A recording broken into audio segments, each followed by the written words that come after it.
पुण्यामध्ये तब्बल 159 किलो मेफेड्रन हे ड्रग्ज जप्त करण्यात आला आहे। कस्टम विभागानं करकुंबमधल्या एमआयडीसी मध्ये ही मोठी कारवाई केली आहे आणि या ड्रग्जची आंतरराष्ट्रीय बाजारात 25 कोटी इतकी किंमत आहे। एका परदेशी नागरिकासह चौघांना या प्रकरणी अटक करण्यात आलं आहे। पुण्यामध्ये ही एक मोठी कारवाई कस्टम विभागानं केली आहे।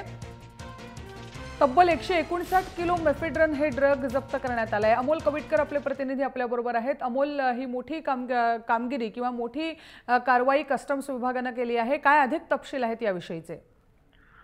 नक्कीच ही मोठी कारवाई म्हणायला लागेल, कारण ज्या पद्धतीने सोलापूर एमआयडीसी मध्ये कारवाई करण्यात आलेली होती आणि त्यानंतर ममता कुलकर्णी आणि हे सगळं कनेक्शन आंतरराष्ट्रीय कनेक्शन उघड झालेलं होतं। त्यानंतर पुण्यातला कस्टम विभाग जो आहे तो सतर्क होता आणि त्यानंतर पुण्याजवळच्या दौंड तालुक्यामध्ये कुरकुंब एमआयडीसी आहे आणि त्या एमआयडीसी मध्ये समर्थ लॅबोरेटरी नावाची एक छोटीशी कंपनी आहे आणि त्या ठिकाणी काल सकाळपासून हा छापा जो आहे तो कस्टम विभागात सुरू होता, जो आज दुपारपर्यंत चालू होता आणि याच्यामध्ये तब्बल 159 किलो आणि 10 ग्रॅम इतकं मेफेड्रन जे आहे ते जप्त करण्यात आलेलं आहे।